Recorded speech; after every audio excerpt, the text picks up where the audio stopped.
On this edition of the program, we break down the Gaza peace deal with Ryan McBeth and just take a look at the state of the Middle East in general, a radical idea on how to reshape the House of Representatives, and breaking news on a Trump-Putin summit in Budapest, Hungary. It's all coming up. The following is brought to you by Just Another Pilot.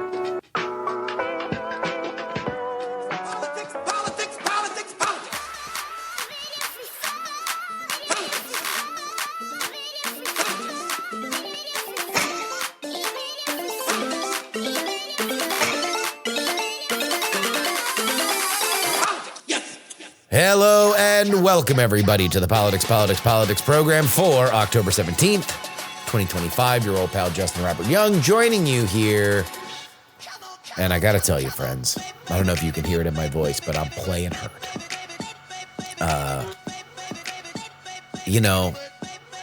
It was told to me when my wife and I decided to have a kid that what would come along with it is an endless parade of seasonal illness. And largely we've been able to get away with it. But finally, decisions like allowing my toddler to shove her whole hand in my mouth when she is trying to feed me food has caught up with me. And I got hit with like 102-degree fever.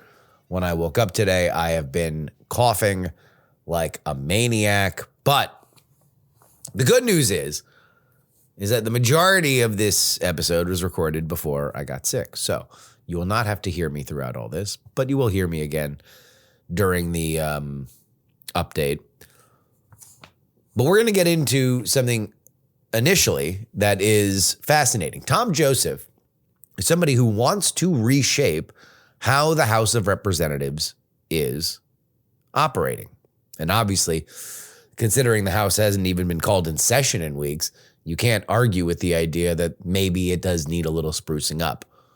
What he wants to do is create a new method to select your representatives, something that is outside the control of the Democratic and Republican parties.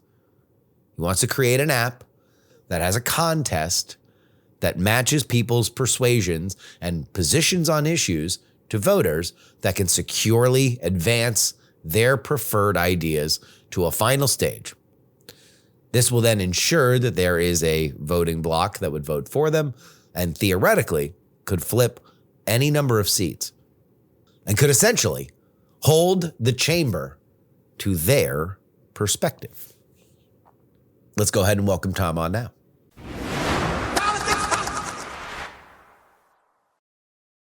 We've got a lot in the news when it comes to the midterms, and we are going to have to turn our eye, especially to a lot of these House races. And here, with somewhat of a novel take on all of this, is Tom Joseph. Welcome to the show, Tom. Thanks for having me. Appreciate you on your show.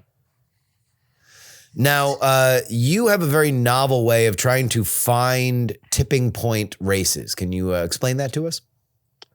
Well, the idea behind this is that gerrymandering actually creates the opportunity for disruption from a center-left and center-right candidate. And the idea behind that is, I think a lot of people think that gerrymandering is taking a competitive district and making it less competitive. Gerrymandering is really taking a naturally uncompetitive district and putting a pool of voters in from the opposition party and that you want to basically vanish. And yeah, I think that those are voters that can be swung over to vote for center-left and center-right candidates, that there's so much opposition, party opposition, that people would rather see a center-left or center-right candidate go rather than a Republican or Democrat. And that if you have a free and equal contest, you're giving an opportunity for moderate candidates to appeal to more voters and elevate through a contest where they can then go up against an incumbent.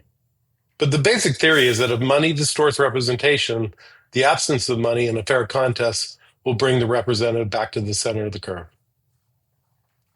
And obviously, we've seen a lot of that recently. We're about to see what happens with Prop 50 in California, which was an answer to Texas. We have news now that Indiana is going to draw some of these districts. And it was something that really frustrated me.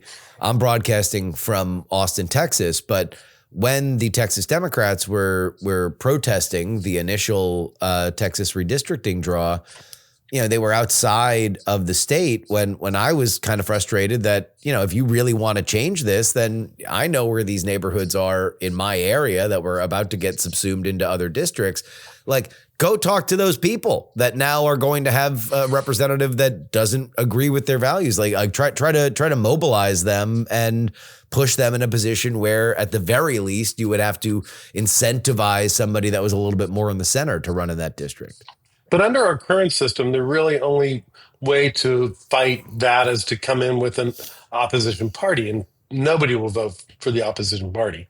I mean, if a district is, and that's what we're looking for, is really a district that's been gerrymandered or is about a 2/3, 1/3, meaning there's really no hope for the opposition party, but there's enough voters there that they could actually make a difference.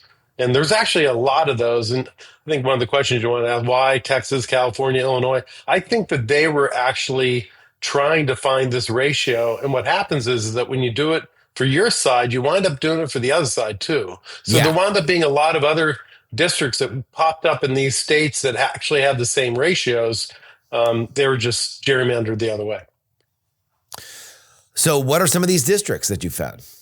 I'm not going to get into specific districts, because that is one of the things. Now, I have undergraduate students actually working on the paper, and they're going to actually get into some analysis of the districts and what makes a district good or not. But the idea is that this analysis would ultimately help the super PAC that would make the decisions and fund these campaigns in these districts. Wilson's Fountain is just a sandbox for me to explore this idea.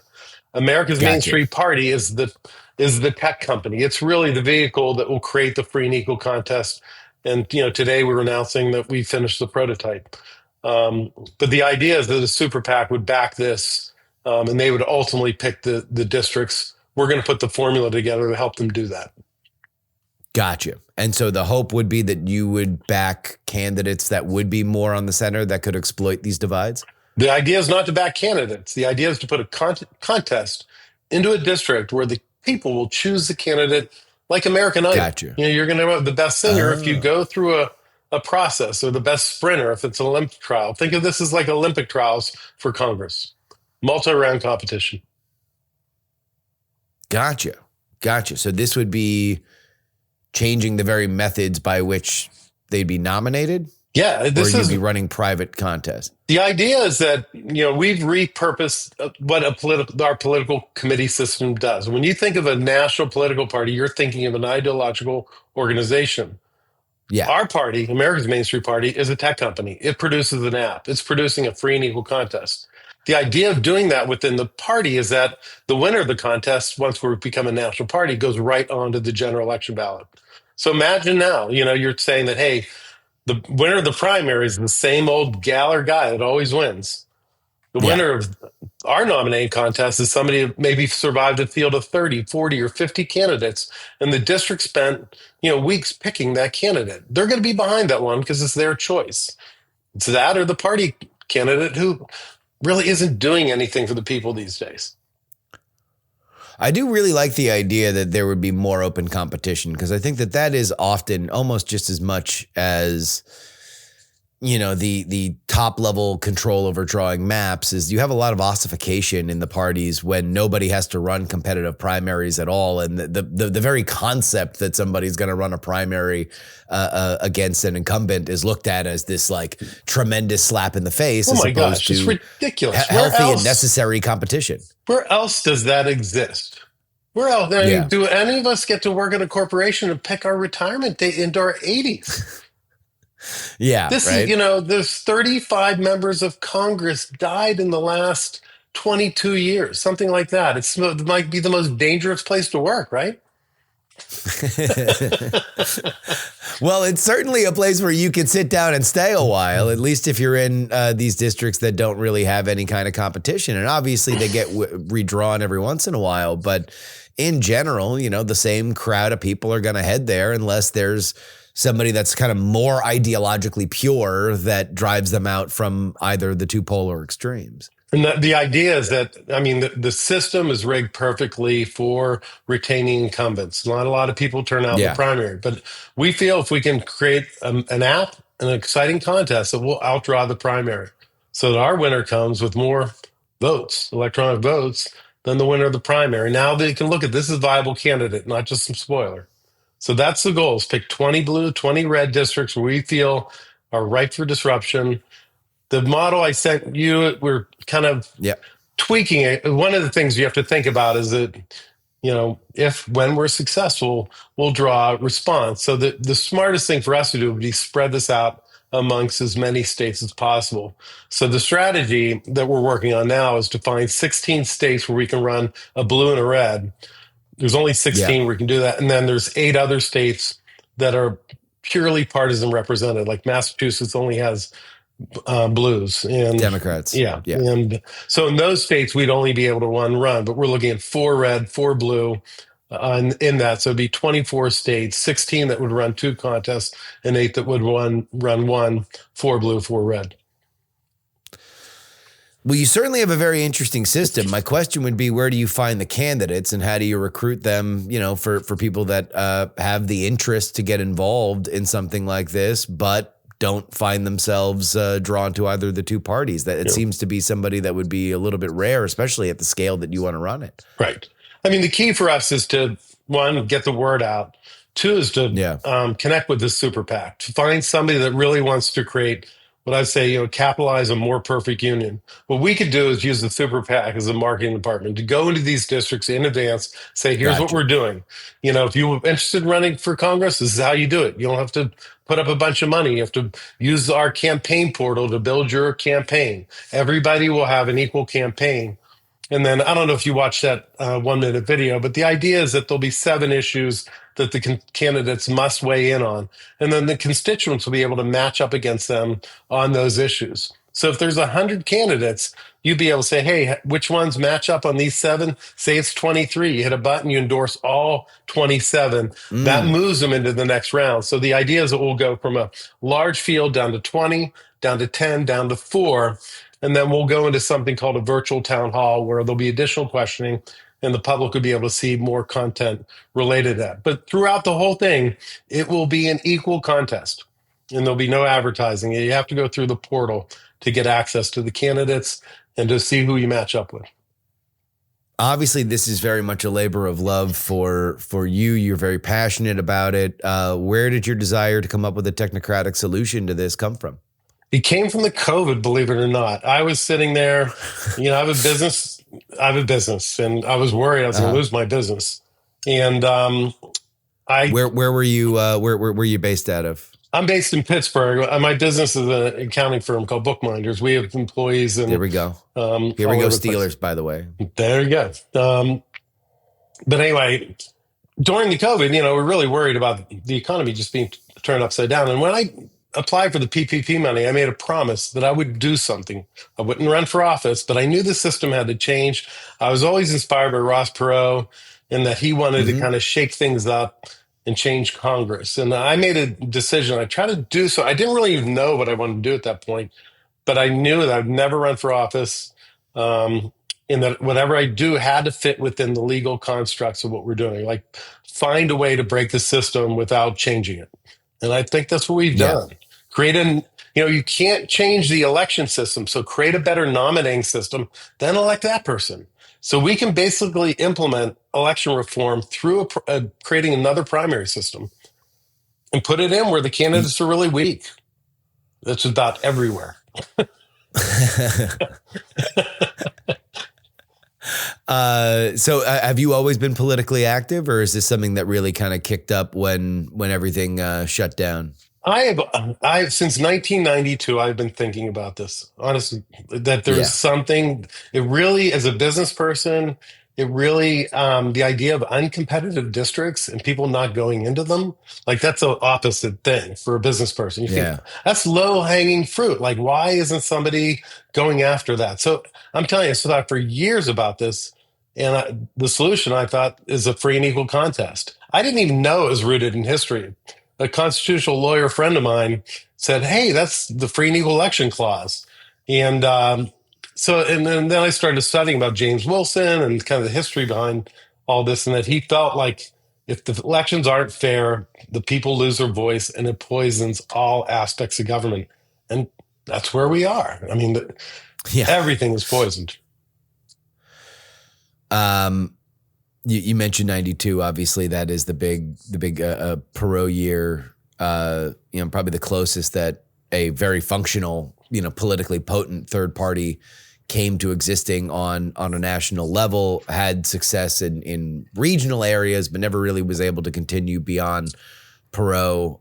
As you are looking at, obviously, a very different, more technocratic look at a third opposition party. What are the lessons that you take from the Reform Party, and what are the pitfalls that you look to avoid? Don't run for president. The framers put Congress at the top for a reason. So stay focused on this. And to me, this is really where the disruption can occur. I mean, it's a House seat. And you go back to the very beginning, that's all people could vote on was a House seat. So they designed this. If we're going to reclaim the system, we got to focus on it. So keeping it small, I mean, people think 40 House seats is a lot, but once we create a system that can go to 4, we can go to 40, we can go to 400. It's really just about figuring out what's the right number, that if we have a certain failure rate, at the end of the day, neither party has a majority. And I think if we can keep people focused on the problems that we have when it's one majority against one big minority, I mean, this is why we're shut down. They can't agree. We need more factions. More factions bring things in balance. So our goal is to split both parties in two. I mean, look, if you can get a handful, if you can get 5, people in that aren't aligned immediately with the Democrats or Republicans, you could effectively be the kingmakers that run the House. I mean, if you look at some of the shattered small factions that are at the fringes of those parties that really kind of dictate terms, especially on big close votes, like that's not an odd idea. I mean, it's happening in the Senate. The moderate Republicans in the Senate, when it was closer, really could control things. And that is the goal. And also that these people are not tied to party money, that to get reelected, they have to go back through the free and equal system. One of the deals of this system is that when candidates accept the super PAC money, they have to agree to empty their campaign account at the end of the election cycle. No war chests. So that is the key thing about making this system work for us. They can't become, bigger than the people. Yeah. I mean, that's part of the idea of party politics, right? Is that you keep a pretty fat war chest so you can give it around and make friends to help them get elected. But you want to. It sounds like what you want to bring is a little bit of controlled chaos that does have more of a representative slice to it. The parties have tweaked the system to work for them. There is no reason. What I discovered, there's no law preventing us using that same system in a different way. We just have never done it. All right. If people want to get involved in this and want to learn more about it, how do they? Well, there's 2 websites. Wilsonsfountain.us is what explains what I describe as the repurposing of our political committee system. It tells us how we use a national party, local committees, and a super PAC to basically reclaim democracy. And then America's Main Street Party, which is mainstreetparty.org, is really where we're building the technology. As I mentioned before, we've just completed the prototype. What we need to do is make this into a fully functioning app. One of the great things that happened over the last couple of months, we ran an organization called the Digital Democracy Project. Have you heard of them? Mm-hmm. They're right there in Florida. No. They're right there in Florida. Are you in Florida?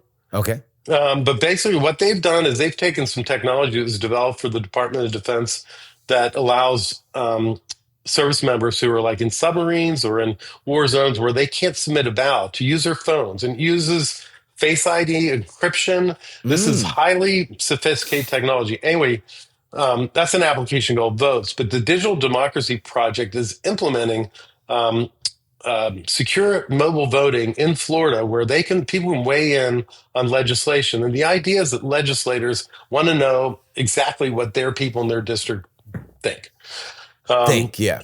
And so they're able to use this. But in talking to Ramon Perez, who's the executive director there, we talked about leveraging his technology, putting our contest on top of that, which means we can have this system ready in months. And something that should take millions of dollars to implement because of all the security issues, they've already worked out all those issues. So this technology not only works in a bunch of states for, like I said, service members who need to vote remotely, but the Digital Democracy Project is doing this in Florida on scale to allow legislators to get better insight from their voters. And to do that, they really want to know, does Tom Joseph actually live here? So it is secure, it's identified. These are identified voters. So the technology's there. Yeah. Oh, absolutely. And the goal is to have this rolling for 2026 for the midterms. For the midterms, that's it's closer every day. That is a pretty close deadline. We're like I said, we have what we would say is a living spec, the prototype. Yeah. We would like to raise money so we can turn this over to the Digital Democracy Project, have them build out the contest, and then we're ready. Well, that's what we need then. We need the rich people to start putting in money, right? So which website this is only for the rich people. All the poor people turn it off.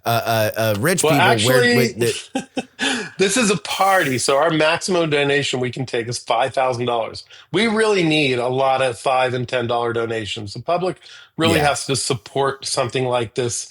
Have to recognize that our primary system is poor broken. people. You can listen. Yeah. So. Yeah, anything. And we have some you were saying that you wanted to align with a super PAC, right? We would we want to attract a super PAC, somebody that's like-minded to me, that more or less saying, hey, we need to break the system from the center. And I think they're out there. I think there's, the deep pocket people need to do the super PAC, but there are a lot of people who fear that the system is ready to break. And we'll all pay for it if we do. Well, I'll tell you what, it is a fascinating idea, and I really, really wish you all the success in the world. Tom Joseph, thank you so much for coming on the show, sharing your idea, and I look forward to following it. Great. Thanks, Justin. You have a good day.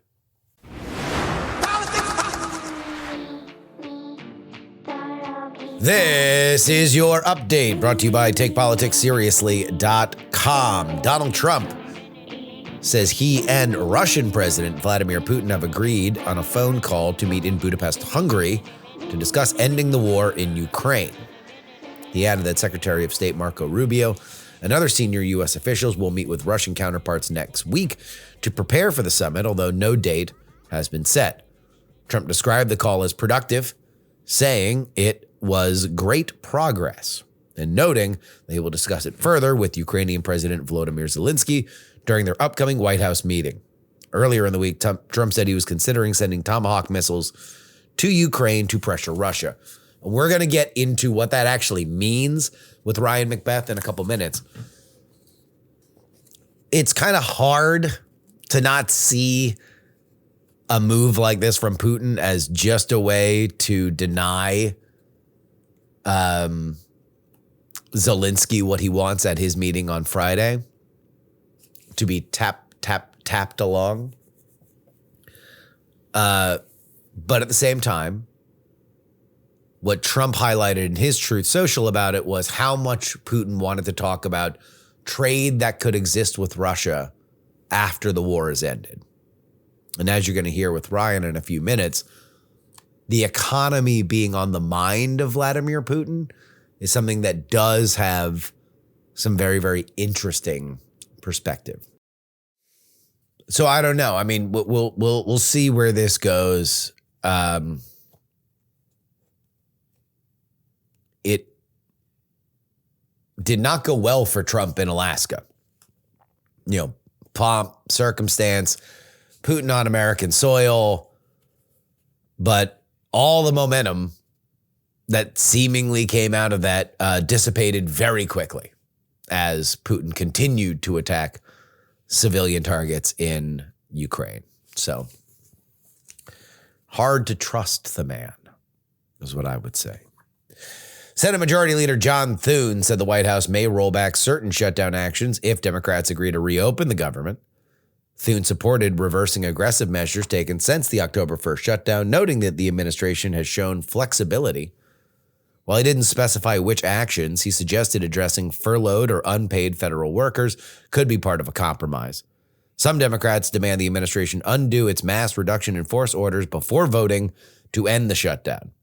Thune rejected Democrats' call to stop clawing back approved funding, but said passing full-year appropriations would make further cuts unnecessary. The White House declined to comment. Some under-the-water rumblings over the last 48 hours that this was going to be headed where we've always thought that it was going to be headed, and that is a compromise where Democrats vote for the continuing resolution, and then there is a vote on the Obamacare subsidies. Democrats, including Chuck Schumer, say that that's not the plan, but it's been floating around enough that you can imagine that it is. That's where everybody kind of assumes this is heading eventually. But everything else is window dressing. You know, you really can't take your eye off the ball. Like, this is about the CR. This is about how Democrats can get out of this and show their base that they fought and they won something. That's what they need. Finally, former National Security Advisor John Bolton was indicted on by a federal grand jury in Maryland for mishandling classified information. The indictment alleges that he shared top secret and sensitive compartmented materials via personal email and diary-like documents with unauthorized individuals. He faces 8 counts of transmitting and 10 counts of retaining national defense information. The FBI previously raided his Maryland home. Although Bolton has been a vocal Trump critic, the administration denied political motives. If convicted, he would forfeit related assets. The case follows indictments of other Trump critics, including James Comey and New York Attorney General Letitia James. The Comey case seems like the weakest. The Letitia James case does have teeth. And the Bolton case was something that was initially kind of rolling along until Trump left office in 2020. This is related to Bolton holding sensitive documents for a book, which, you know, this is kind of the same thing that I felt with Trump when Trump got rung up. It's like, we just need to have a better, cleaner way to look at how these documents are stored, because whenever we get into this conversation, and we certainly did with Trump, I had a lot of people that worked in this field that would say, look, if I was found to have brought a sentence of this stuff home, I would be sent to jail forever. So there are rules for thee, but not for me when it comes to this on a higher level. And I don't think that's great. So I would like to see that dealt with, but who knows? That is your update. TakePoliticsSeriously.com, where you need to go if you want to support this show. 2 bonus episodes each and every week. And now, Mr. Ryan McBeth.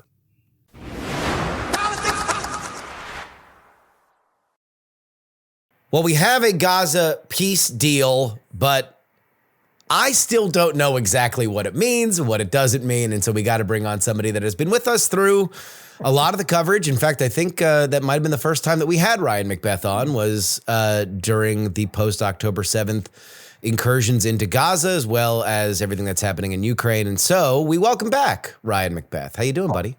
Thank you so much for having me back on. I love talking with you, man. So you put out a video of the winners and losers of the peace deal. I would very much encourage everybody to go do it. I want to take this at a little bit of a different tack, and I will ask you this and then the inverse. What is different today after the ceasefire and the hostage exchange, as well as the framework that was signed, compared to 3 weeks ago, a month ago, as things look to be escalating? Well, what it seems like all the hostages are back. Well, not it seems like. All the hostages are back home, which is good. That was the ultimate end state of this whole venture. So that's kind of number one here. Number two is Hamas appears to be back consolidating power. So this just came out on the 13th. Hamas is running around executing dudes.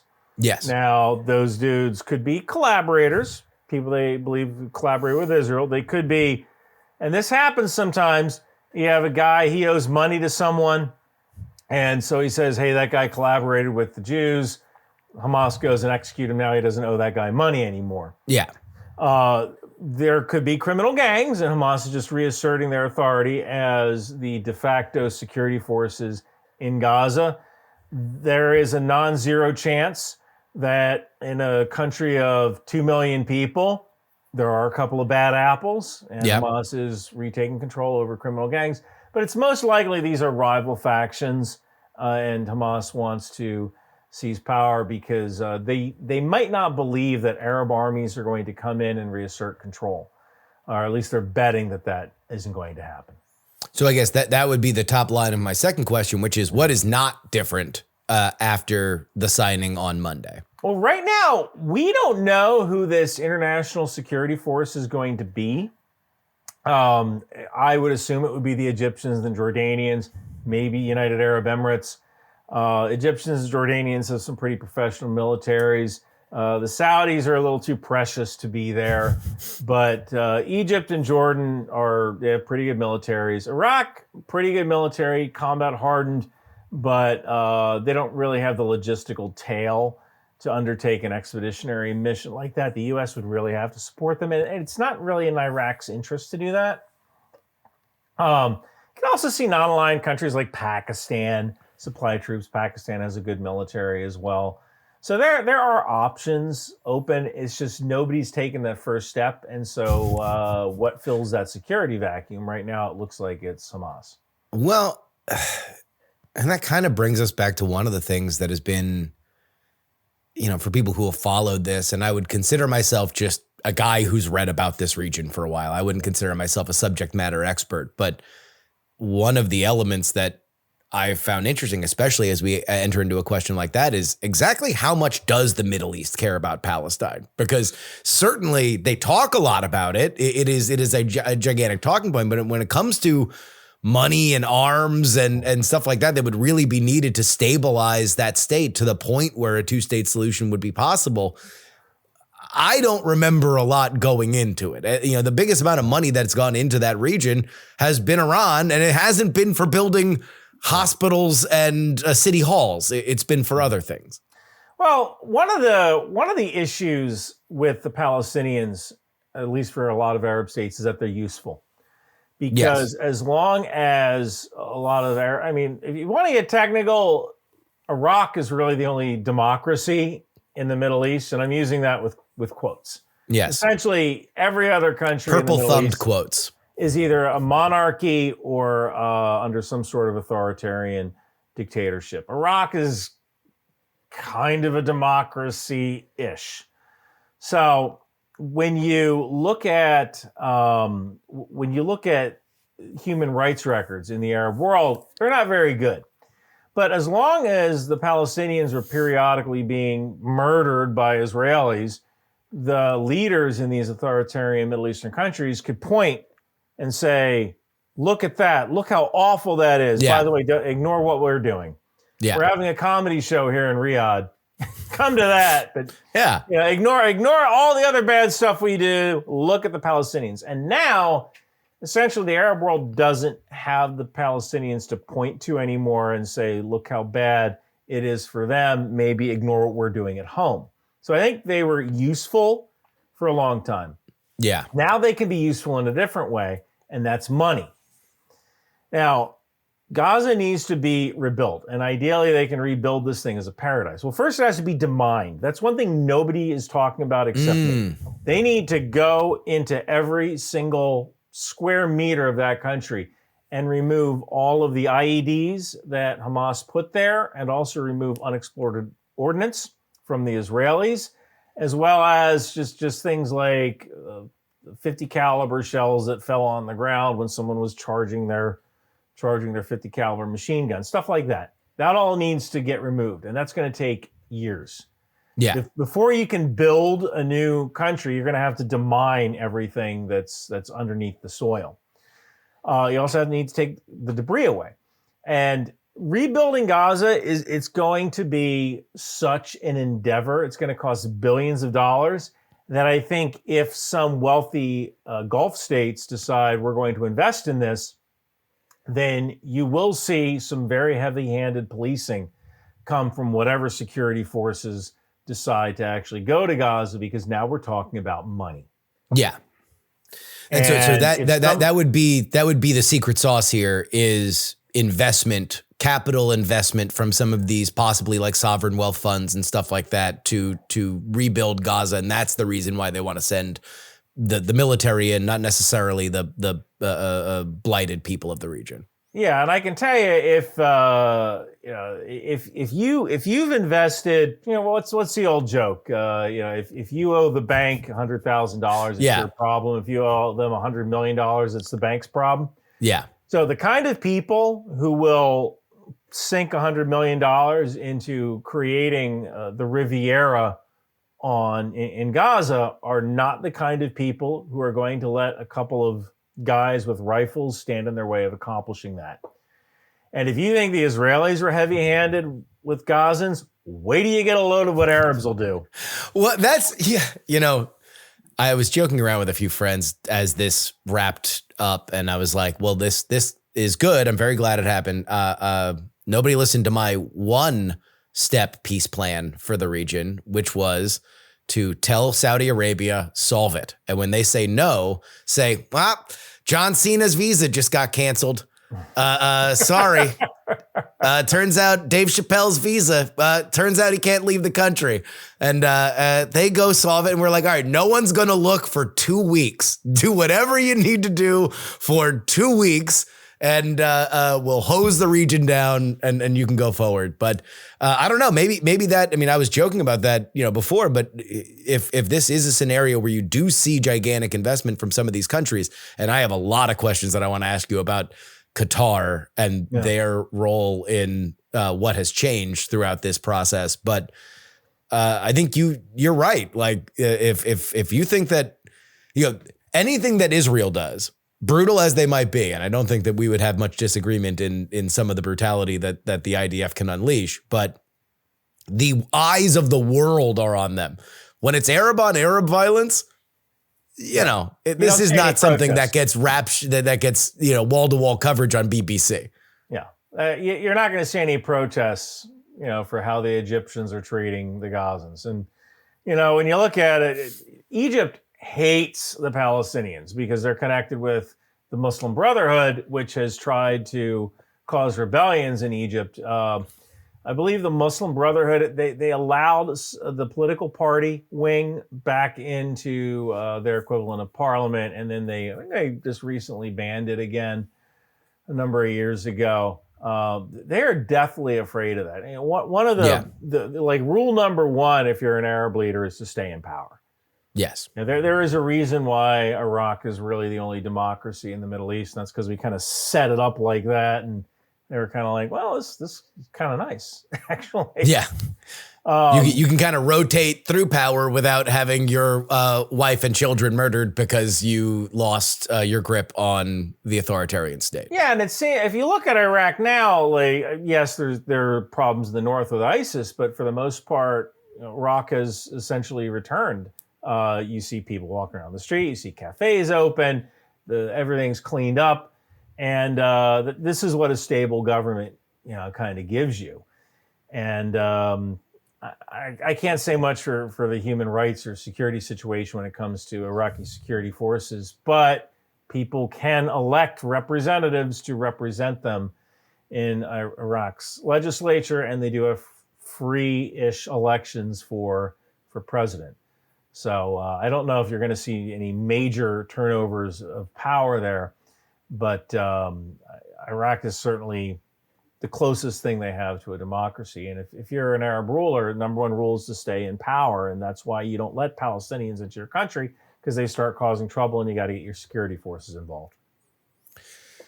I want to ask you about Qatar. Mm-hmm. A few things that there's been a lot of references that there's a huge part of this story that nobody is telling right now. It's obviously still a very fragile situation, so nobody wants to get over their skis about what happened and promises that were made until we see some kind of result come away from it.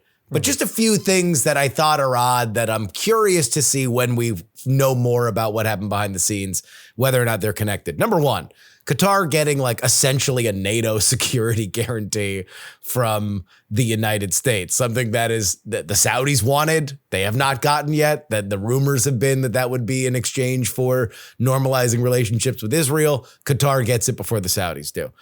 Qatar getting a space on an Air Force base, initially referred to as their own Air Force base within the United States. Not the case, but still something that the Secretary of War, Pete Hegseth, initially made the statement on.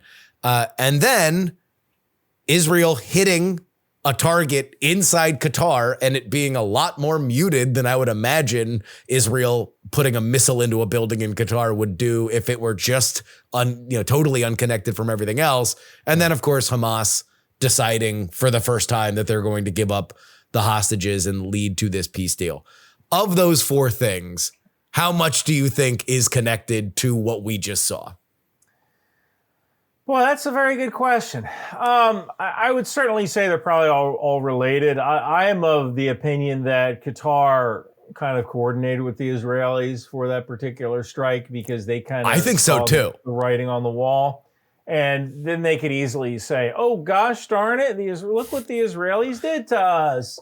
Qatar kind of played both sides for a long time, and they have Al Jazeera, which is essentially the propaganda arm of Hamas. Based out of their country. And, I've had people fact check me before, but then they throw in stuff from Al Jazeera. And it's like, dude, that's not, quoting from Al Jazeera isn't a fact check. One interesting thing about Al Jazeera is, they usually have two different stories, one in Arabic, one in English. So there was this Egyptian woman who died, and they fought for human rights and women's rights in Egypt. And Al Jazeera went with that story. But in Arabic, the story was this woman who was anti-Quran finally died, and so they try to play politics are local. You gotta serve the local audience. But Al Jazeera is God, they're a horrible organization. But one of the main issues here is that I think Qatar saw the writing on the wall that they backed. They were backing two horses. And they decide, you know what? With the United States, we get money, we get bases, we get international credibility. With Hamas, we get what? Well, what have you done for like that old Eddie Murphy skit? What have you done for me lately? Well, for a while, Hamas or Qatar might have gotten cred for being the political home base of Hamas, but eventually Israel was going to go into Gaza City and finish off every single dude in Gaza with a freaking green headband. Yeah. And after that, where's your political leverage? So you might as well spend that political capital while you still have it to spend. So I think that's probably what happened there. I see it the same way. When that missile attack happened and it was as muted as it was, and it was just like, oh, you better apologize, Israel, as opposed to we're going to open up a new front of this war. It felt like this was something that we have not seen, at least in my lifetime, which was Qatar washing their hands of Hamas effectively. And if Qatar has washed their hands of Hamas and Iran's gone, at least in terms of funding on the level that they had before, then what does Hamas have? And if that is true, if those two things are true, and we don't know, I mean, obviously Iran we know more of than the internal workings of the Qataris, but if those two things are true, then it does make sense that everybody up and down the line in Hamas is like, all right, that's it. Where it's either we give up now and can reassert control and, trade in green headbands for green and white headbands when we form some other new faction down the line, or we're all dead. So what do you say we just give up the ghost and turn over these hostages, and that'll be that. Yeah, I think they might have been betting on the fact that the Arabs might slow walk bringing forces into Gaza, and so they just kind of reestablish power, and then they get the contracts for rebuilding. They get their workers jobs. I mean, one of the major, and people say the UN and Hamas were kind of intertwined, and my answer to that is always, of course they were. Yeah. Because like if you're a guy in the UN and you show up, you don't want a lot of the work to be done by foreigners. You want the work to be done by locals. That way you can pump money into the economy. They spend those dollars at stores or those shekels at stores, whatever. But let's say you are a chief or a city leader, or you're a Hamas leader, you can say, all right, well, we're going to put our people into that job, right? Yeah. And then it essentially becomes a Hamas job. So you have people working for Hamas who are affiliated with that organization, getting paid by the United Nations, which that's a really tough thing for the United Nations to do, because on one hand, you want to help people. On the other hand, these are bad This news. is the way by which you have to help people, because they run the region. There is a level of real politic with that. Like what do you call it? You ever hear the term technical when it comes to like a gun truck?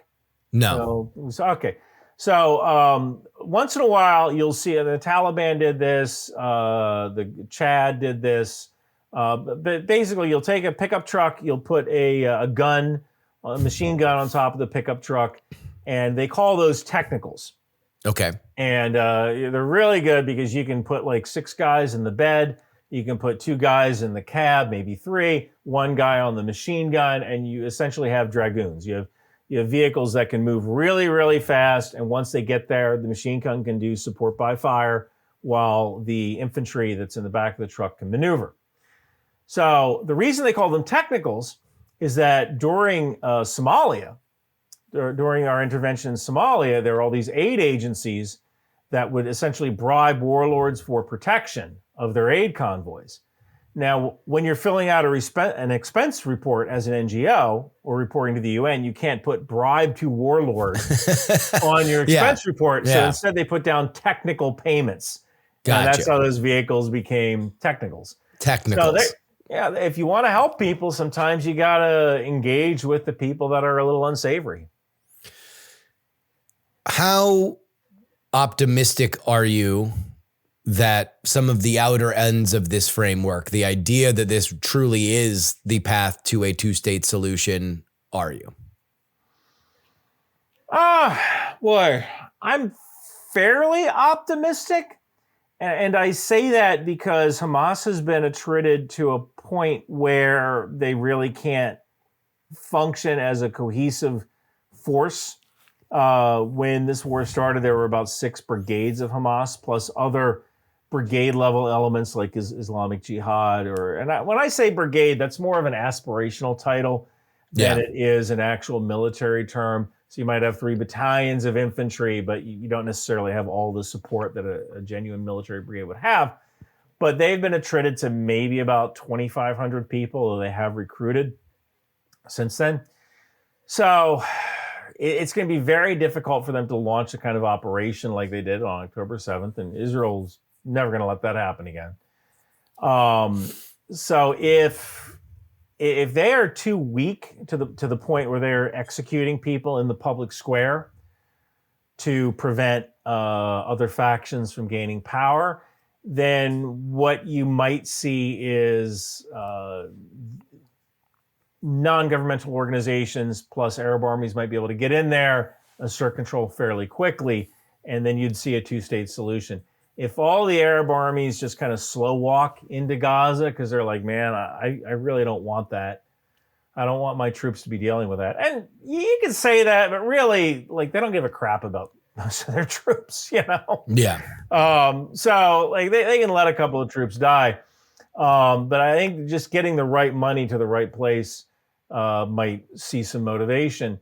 But if that doesn't happen, then Hamas probably will reassert control, and we have to send in aid. We have to start rebuilding things. Yeah. So, I mean, to give it a guess, I don't want to say we're 50-50. I want to say it's probably 75% chance that we're going to see Arab armies go in there and reassert control and have an international viceroy run that country, and maybe a 25% chance of a genuine Hamas resurgence. Because again, Iran is gone. They have, well, that's what I wanted to ask you. Are we at the end of the era of Iranian proxies that have existed for the last several decades? Is that over? Probably for the next 10 years at least. Okay. One of Iran's big problems is that they had a choice. They could either build their Artesh, their military, and buy fighter planes and surface-to-air missiles and so on, or they could fund these proxies.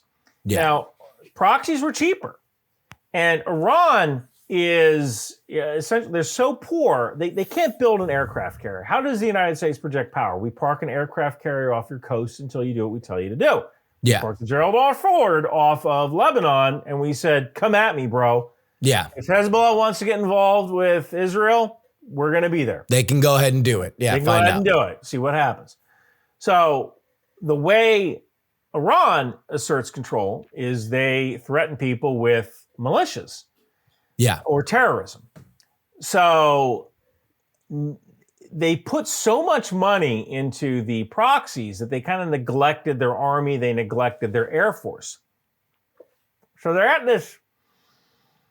this point where Israel, during the 12-day war, attrited the Iranian Air Force and Iranian surface-to-air missile systems to a point where they have to replace all that stuff. Yeah. Now, there's essentially two ways of doing it. The first is go buy it. The second way is to develop it yourself. Yeah. And I don't know why balloons are coming up on the screen, but the second way I'll show you how to change that. Is to go do it yourself. Now, even if Iran had lots and lots of money to spend, billions of dollars to spend, they can't buy this stuff anywhere. Yeah. Because right now, the two countries that would sell them weapons are China and Russia. Russia needs those weapon systems for the war in Ukraine. Yeah. And China needs those weapon systems for a war in Taiwan. So right now, Iran is running around trying to figure out how the hell to replace its surface-to-air missile systems when they can't buy anything on the open market because it just doesn't exist. I mean, France isn't going to sell them anything, right? Yeah. And most of France's stuff is being built for European use. So option two is build it yourself. And that takes time, and that takes money, and that takes trial and error and research and development.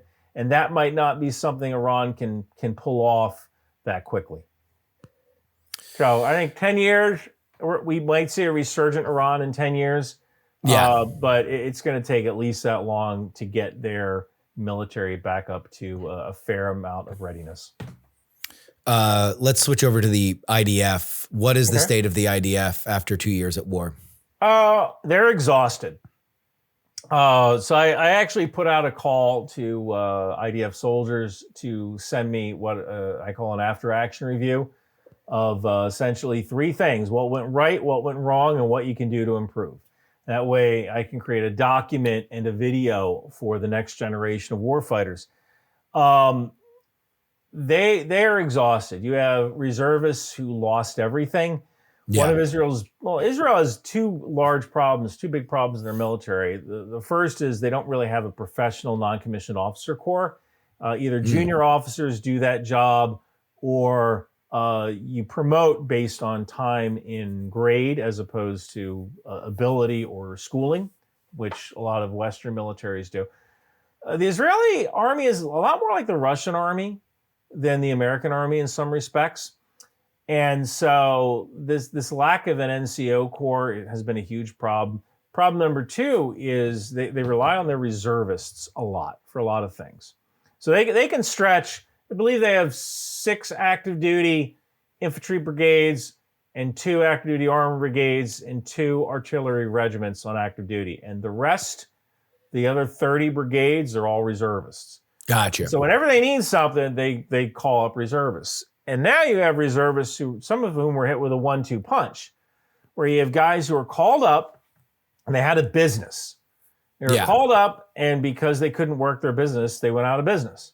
Yeah. Or you have dudes who, because they use Palestinian workers, especially in things like construction or landscaping, well, now they're just out. These Palestinian workers who came from the West Bank or who came from Gaza, they can't cross the border to work anymore. So now you have to either hire Israelis, which you might not be able to do because they're all in the army right now. You know, the 18, 19-year-olds that have a strong they're all back, gone. Yeah. They're all gone. So now you're screwed. And so now you go out of business. And they've also, there are a lot of people in the world who would not buy an Israeli product. Yeah. One of the things a lot of Israelis did after their term in the IDF, typically they go backpacking around Asia for 6 months. Yeah. A lot of them have stopped doing that because they're afraid they might enter a country. Someone says, oh, you're a former Israeli military. We're arresting you for war crimes. Gotcha. So Israel's economy is in fairly bad shape. There's just fewer people who buy from them. Their workers or their reservists are they're exhausted from 2 years of fighting in a war that they didn't necessarily plan would go on this long. From what you have heard, the early returns of the IDF, that's the number one thing you've heard is just exhaustion. Is there anything tactically that you've seen emerge in some of the stuff as it's come in before you obviously collate all of it? I have. So what went right is medical care. The Israelis, they have a very unique system where they have basically a two-tier medical system where they have medics and then they have sort of like a super medic, which is a paramedic or a doctor. And in the Israeli military, a lot of times the doctor will come to you as opposed to you getting casualty evacuated to the doctor, which is what we do in the American Army. They got it to the point where a lot of people who were wounded could get medical attention within 30 minutes. Now, granted, it's a smaller country. Yeah. Another thing was they were using whole blood. They had people all over the place donate whole blood so that as soon as someone is wounded, they already have a bag of whole blood that they can give this dude to replenish any losses. In America, we use lactate ringers. We just push saline. We used to push Hextend, which is a blood volumizer. Whole blood has always kind of eluded us, but that's because we are an expeditionary army. If you're Israeli and you're fairly close to your people, your own country, you can push that whole blood forward, and if after 24 hours, when it's no longer good because it's not refrigerated, throw it out. Yeah. Another one will be coming in the log pack the next day, the logistical package the next day. So that's worked. Some things that haven't worked, food has been an issue. Israel kind of has this weird, they still use canned goods as field rations, and canned goods are heavy, and there wasn't enough of them. And also, they tend to rely on the local population. So if you're about to go into Gaza, and let's say you're in the south, you might go to a local kibbutz and either contract with that kibbutz or just ask for food donations. And so a company will move to the border and just kind of expect to get fed by somebody there who's willing to donate their time. And in the Israeli military, I noticed this when I was over there. They have a very unique relationship with their military because everybody who isn't Orthodox joins. Yeah. Is required to join. At least everybody who is Jewish or Druze and not ultra-Orthodox, they're conscripted. And some Arabs and Christians volunteer. Yeah. And because of that, a lot of people in Israel have a very good relationship with their military. They view their military as protectors. It's not unusual to see their military on the streets. Yeah. It's not unusual to see dudes hitchhiking trying to get home, and people will stop and pick that hitchhiker up. The guy has a rifle and all that. Yeah. They're just trying to get home for Shabbat. That's very normal. So it's normal for them to go to a kibbutz and say, hey, can we contract with you for food, or can we have some food? So that occasionally that method broke down, especially people in the South who've been evacuated, or they have people who aren't experienced with drawing up these contracts. They forget to do it. So you have units who go without food for a day because there's not enough canned goods and they didn't coordinate with the local population to feed them. That's been an issue as well. Tunnels are a massive issue. Initially, the Israeli military really didn't know how to deal with these tunnels, and they thought, well, the Air Force will deal with them. What they found was that no matter what the heck the Air Force dropped in these tunnels, they were not collapsing the tunnels. Gotcha. They were that dug either that deep or that well constructed, or just the weapons systems just don't work in tunnels that well.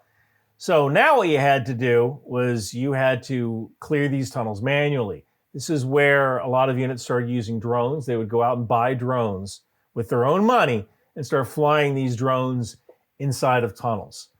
And just see what happened. Just see if somebody shot it. Scout out the tunnel. Yeah. And then try to render the tunnel safe, take out any booby traps. And now they actually bring landmines into the tunnels and wire them with that det cord.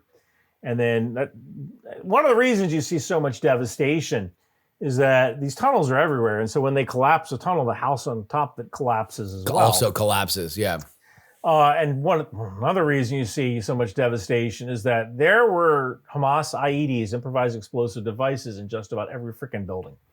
Yeah. And it got to the point where like guys started like clearing buildings, and then it's like, you know what, just bring in the D9, bring in the bulldozer. We're just bulldozing this building. We can't risk it. There's a bomb in every single freaking building.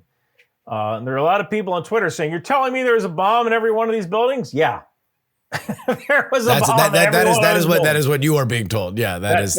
I mean, well, you know, when you're being told it by 100 guys, they've gotten a lot of responses. I mean, this is what I always say about any of this stuff is that it's like, you know, it's very, very hard in war to understand what's happening, and you know, best you can do is the best you can do, and you're somebody who at least understands the lay of the land and understands what's realistic. So that's why we like to have you on and break it down. So one last question here, and then we'll get you out. I don't want to keep you too long, but Russia. We have Zelensky coming to the United States on Friday. The conversation is apparently going to be about Tomahawk missiles. You hear chatter around the idea of like, all right, well, how deep into Russia are we talking about? Both sides are taking out energy sectors to make the long, hard winter to come that much longer and harder for all of the civilian population. Is the peace deal in Gaza big deal, little deal, or no deal when it comes to a possible off-ramp for the war in Ukraine? I don't think it has anything to do with it. Anything to do? No. You have one major thing that Putin is kind of dealing with is that if this war stops, he's going to be hanging upside down from a gas station, or he's going to get the Ceausescu special.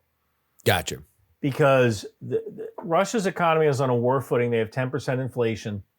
Literally everybody is employed. I think their unemployment's like 2.2%. Like if you want a job right now in Russia, you can find a job.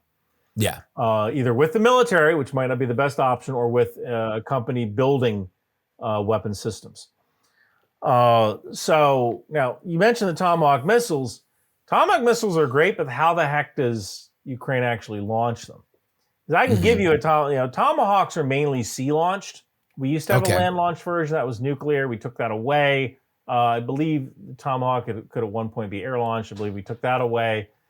So we have the sea launch system. Now, we did develop a system where we essentially put a Tomahawk missile in a 40-foot container, and the thing can open up and you can fire the Tomahawk missile. And that was originally designed for ships like the Littoral Combat Ship, which you can bolt this shipping container to the deck of the Littoral Combat Ship, to the helicopter deck. So you lose the helicopter, but you get some long-range fires capability. Yeah. And you can open that container up, Tomahawk missile will fly out. And then the next thought was, well, we put it in a shipping container on a ship. Can we put it on a shipping container on a truck? So now you put the shipping container on a trailer, put the trailer on a truck. Now you have a ground launch system. So I think that's most likely the system that Ukraine will get. And that can strike pretty deep inside of Russia and reach some of those refineries they haven't been able to reach before. Do you believe that we're going to see some of those refineries hit before the end of the year?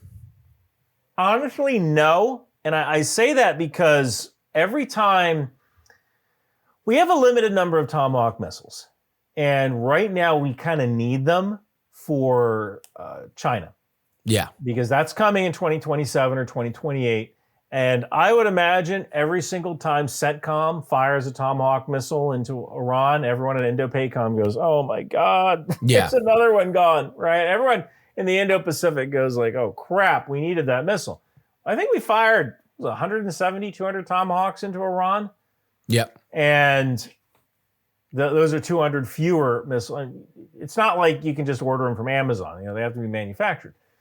So I could see us donating a certain number of Tomahawks to Ukraine. I think the advantage here is not in the actual weapon system, but in the middle finger to Russia. Yeah. Saying, you know what? Because President Trump, in a lot of ways, he's kind of surrounded himself with a lot of people who only kind of tells him what he wants to hear. Yeah. In some cases. And one of the issues is that a lot of the people he put in those positions of power, they weren't on the Russian payroll. That's just absurd. But one of the things that a lot of these people learned was that whenever they sent out a pro-Russia tweet, or an anti-Ukraine tweet, a lot of people piled in and told them how great they were. Yeah. So what happened? Well, now they start tweeting pro-Russia stuff. And they're kind of confusing leadership with popularity on Twitter. And so when those people get put inside the Trump administration, they kind of still continue that mindset of like, well, we're going to support Russia because every time I say something good about Russia, I get a lot of people liking my post. Yeah. And I think that for the longest time, the president was listening to those people. And then eventually, I don't know if he talked to his wife or what, he realized that Putin was laughing at him. Well, I think he got in a room in Alaska, thought he had something, got all the world leaders to come to DC, laid out a deal, and then nothing happened, and it really made him look like a ding-a-ling. I think that seems to be the turning point. That is probably the dumbest thing you can do to this president. Yeah, I think there's a lot of people who still don't understand that there is a new sheriff in town. Yeah, and this guy does not like to be made a fool of at all. And I think that either he had a come to Jesus moment where he realized like, hey, Ukraine really is the good guy here, or he is so angry at Vladimir Putin that he is going to give Ukraine whatever the heck they need. Not necessarily because it will win the war. Ukraine is not going to drive all the way to Moscow and have a surrender signing on a battleship. That's not going to happen. Yeah. But what is possible is that Russia's oil infrastructure can become degraded to the point where they can't pay their people in hard currency anymore. And that's when units stop getting deliveries of logistics and food. Yeah. If you're a soldier and you have a rifle and you have no food, pretty soon you're going to have some food. Yeah. Because you're going to take that rifle and you're going to go into town and you're going to get some food one way or the other. Yes. And when that starts happening, you're not an army anymore. Now you're just a band of roving gangs that are trying to feed themselves. Yeah. And then you can't defend your territory. And that's when you can see Ukraine taking back territory. And that's how you see the Russian army collapse. And it could happen as fast as you saw the Syrian military collapse.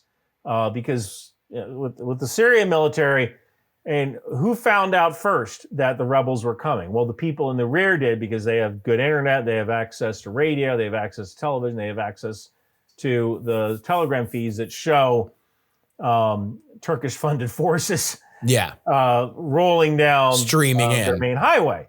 Yeah. So the logistics dudes, they're gone.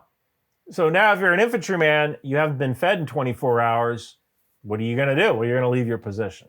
Yeah, you're going to get the hell out of there. And that's how armies collapse so fast. So I think we could see something like that if enough of Russia's oil infrastructure gets destroyed. Because remember, I think right now oil's at $62 a barrel, but it takes Russia $45 to extract it.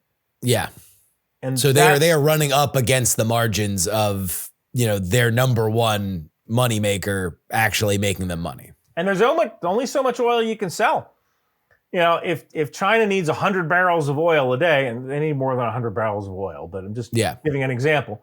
They need 100 barrels of oil a day, and you say, well, I'll sell you 110. What are you going to do with those extra 110 barrels? And that's the one thing that I thought was very, very interesting. And again, to go back to like the moves that are made that are not necessarily connected, but are very connected, like we were talking about with the Qataris, is like America's degrading their relationship with India because India is the fence for the Russian oil into Europe. And Trump is out there saying, hey, Europe, stop buying this. Like, this is, if you want to stand up and say Putin's this awful, horrible guy, you guys know what you're doing when you're buying oil from India and not from Russia.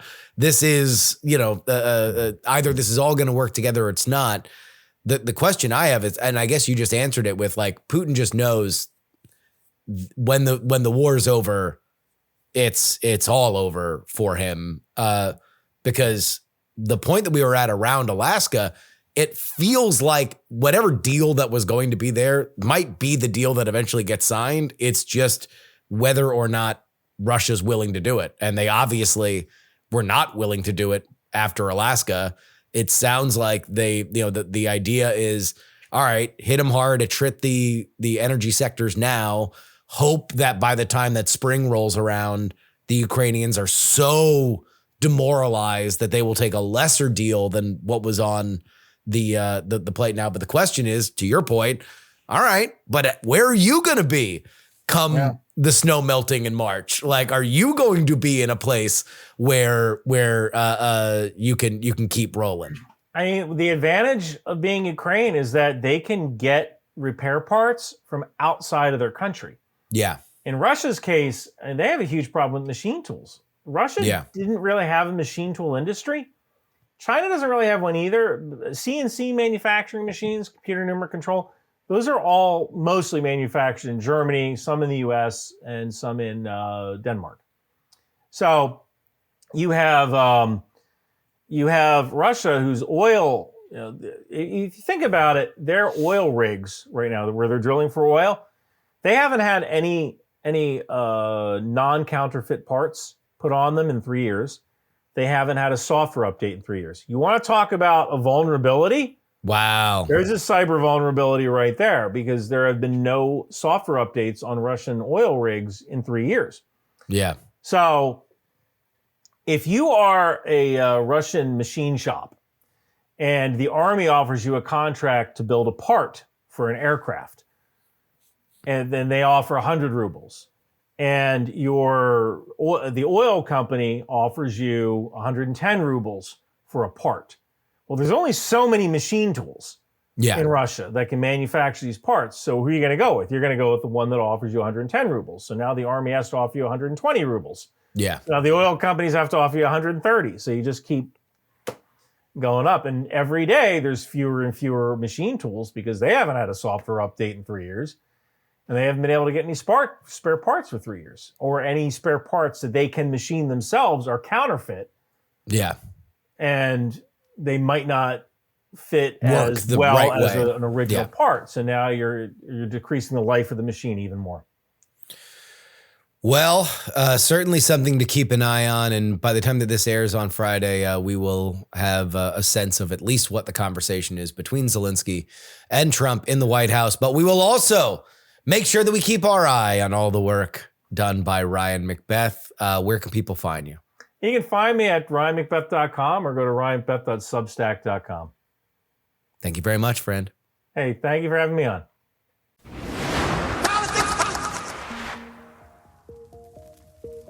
And that'll wrap it up for us today. Politics, Politics, Politics, written and hosted by me, Justin Robert Young, for Dog and Pony Show Audio in Austin, Texas. You can send me an email, theyoungamerican@gmail.com. Find, follow, and share video clips of the show.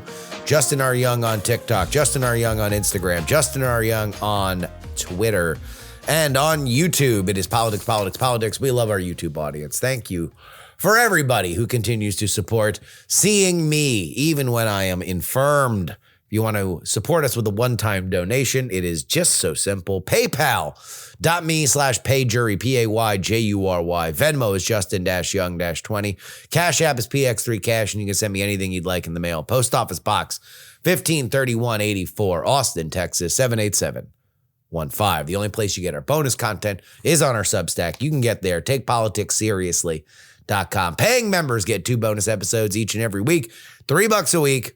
It's billed 12 monthly, or $99 for the entire year, under $100 for 4 episodes of this show each and every week. Good gravy. It's over 150 episodes of PX3 for under $100, but it's only at our foundational tier that you get your name read on the show, including Sonny Black, L3PO, Peepaw, Scott, Metalage, Mike, Tom, Sarah Jeannie, Jeremy, Pro Idiot, Chiller Tomatoes. Oh yeah, it's Adam.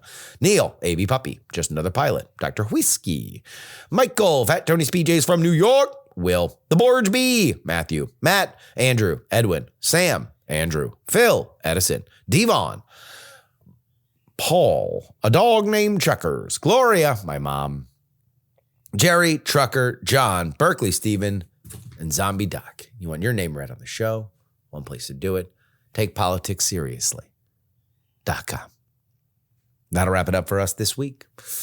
Till next time, this is your old pal, Justin Robert Young, saying some shows talk about politics, others talk about politics, still more discuss politics. But this is the only show that dares discuss